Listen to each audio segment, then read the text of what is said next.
Obviously, yesterday did not go the way that Elizabeth Warren probably had been planning this past year, with her coming in fourth place with 9.2% of the vote, meaning that she is not going to be awarded any delegates coming out of that second contest. And you sort of got an idea that this was starting to sink in through her speech. We have just a little bit of it for you, but we're gonna show that to you, and then we wanna look back a little bit on her campaign and try to figure out exactly how she got to this place. But more importantly, going forward in these upcoming 3 or so weeks of contests, what is likely to happen? What should she do? But first, here is some of her speech last night. I also want to congratulate my friend and colleague, Amy Klobuchar, for showing just how wrong the pundits can be when they count a woman out. The question for us Democrats is whether it will be a long, bitter rehash of the same old divides in our party, or whether we can find another way. Senator Sanders and Mayor Buttigieg are both great people, and either one of them would be a far better president than Donald Trump. I respect them both. But the fight between factions in our party has taken a sharp turn in recent weeks, with ads mocking other candidates and with supporters of some candidates shouting curses at other Democratic candidates. These harsh tactics might work if you are willing to burn down the rest of the party in order to be the last man standing.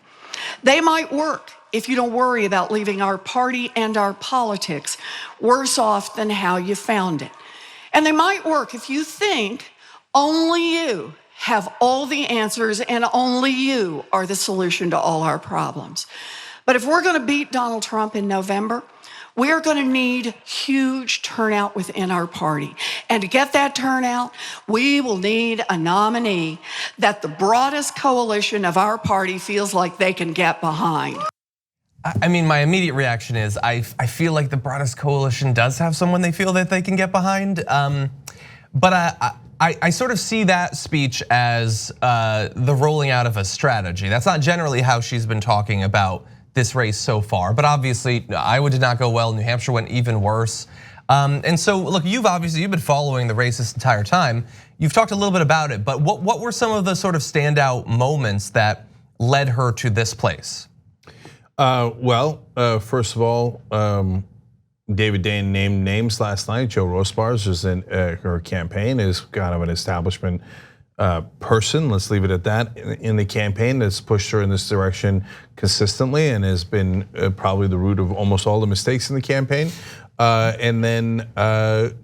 a turning point obviously was when she announced her plan for Medicare for All.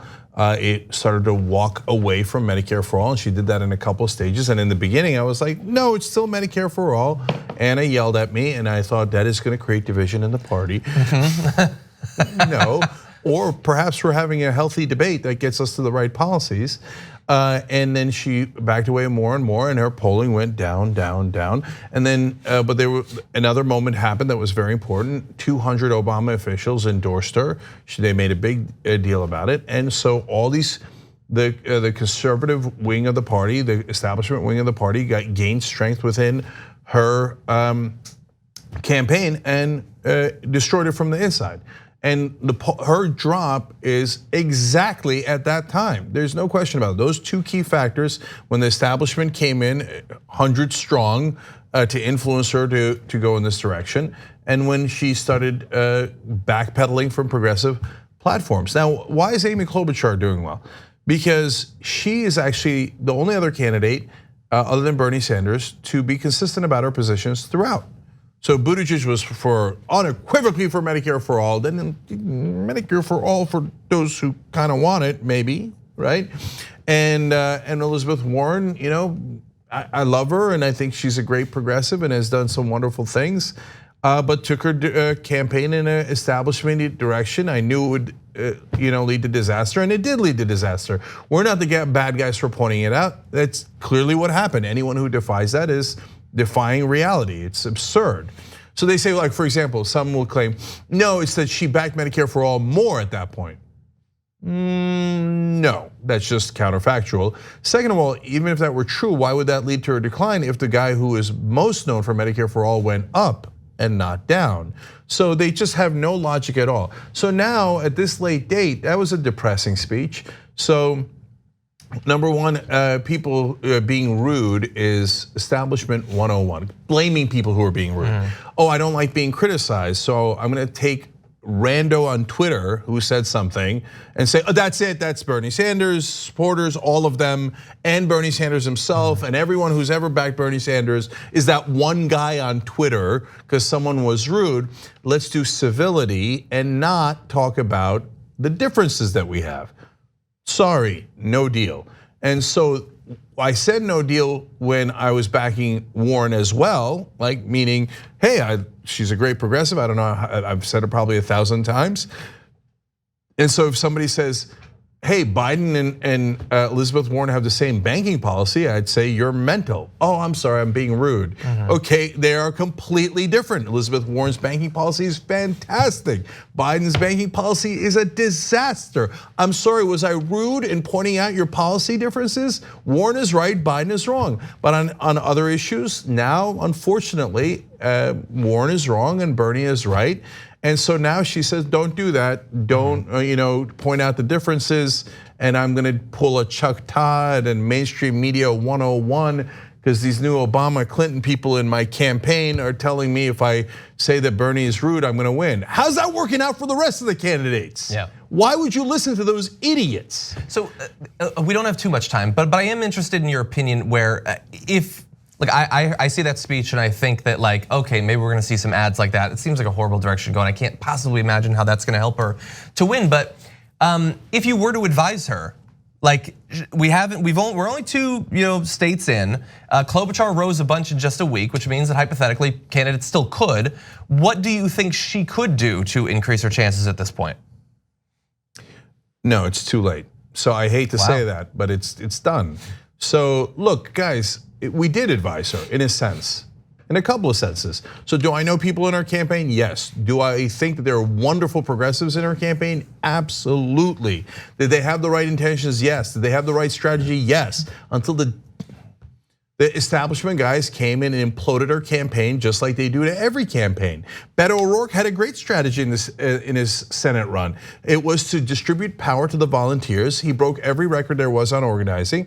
Then he had Obama's deputy campaign manager come and run his presidential campaign right in the goddamn ground. Hindenburg, boom, giant explosion. People see that and they go, oh, Obama campaign officials, they are geniuses. Then they drive Warren's campaign into the ground and nobody learns, even Elizabeth Warren's not learning. So we, but more importantly, on air. Yeah. And we supported Warren's campaign, or at least I did, I should speak for myself, when she was completely progressive. And then she stopped being completely progressive. We are sorry, we are not going to do things based on personality and loyalty to people and being civil. We are going to insist on doing things based on policy. I supported Tulsi Gabbard back when she was a progressive. I know it seems like a long time ago. So, but Tulsi Gabbard used to be progressive 95% of the time. Good enough, wonderful, great, right? Then now she's out there saying that Trump should have fired the Vindmans and Sondland and sending love letters to Rush Limbaugh. What? No, I care about policy, I care about facts. So at this point for Warren, how could listening to the idiots who ruined your campaign get you better results? Go the other direction, go the other direction. So, but it's hopeless, she can't, there is no, it's too late. I'm being realistic, I'm serious. I'm not rooting against her, I'm rooting for her. But it's too late, realistically, in politics. So your only remaining play is, I endorse Bernie Sanders, and I think he's going to make an incredible president, and we're going to unify the party. And you could say, oh, sure, Cenk, you endorse Bernie, you always like Bernie, you're biased. But I've said it 1,000 times, I've been right most of the time, not with Klobuchar, but with everyone else. And so, okay, ignore it. We'll see how it turns out for you. And by the way, she went more establishment after I and you and Anna endorsed Bernie Sanders. And And that was from that moment on, total disaster. Not necessarily related to us. I don't know if we had a 1% rule, whatever it was, but she decided to go the establishment route. All right, if she goes and backs Bernie now, they win together. They win together. And by the way, there's a great case to be made. I know some people in Bernie's camp, I don't mean in his campaign, I mean his supporters, are gonna say, no way, it's heresy, etc. But her as VP does unite the party to some degree now that she's seen as more establishment. It's a winning progressive ticket overall. And guess what? Then Elizabeth Warren's in the White House. So if I'm advising her, do that before it gets too late to do that. And by the way, tick, tick, tick, tick, after a couple more primaries and then you're at 5% and you're at 3%, then you got no leverage left. So my real opinion and analysis for her, because I really, really respect her and she's done wonderful work, is get on the Bernie team immediately. Stop listening to anyone from Obama or Hillary's campaign immediately. Otherwise, there's gonna be nothing left to salvage. Yeah. And we've got to have, at a bare minimum, you as Treasury Secretary. It's a must. So for God's sake, stop listening to them. Get back in the progressive camp and we win this thing together. Don't miss your chance to win a trip to Los Angeles and have dinner with Cenk, John, and me. Just head to tyt.com/dinnerinla to register to win. Sign up for a free Aspiration Spend and Save account. Then you just register your eligibility and swipe your Aspiration card daily on purchases to gain entries. Not only are you entering to win a trip to Los Angeles and dinner with TYT hosts, you're also not depositing your hard-earned money into fossil fuel exploration or production.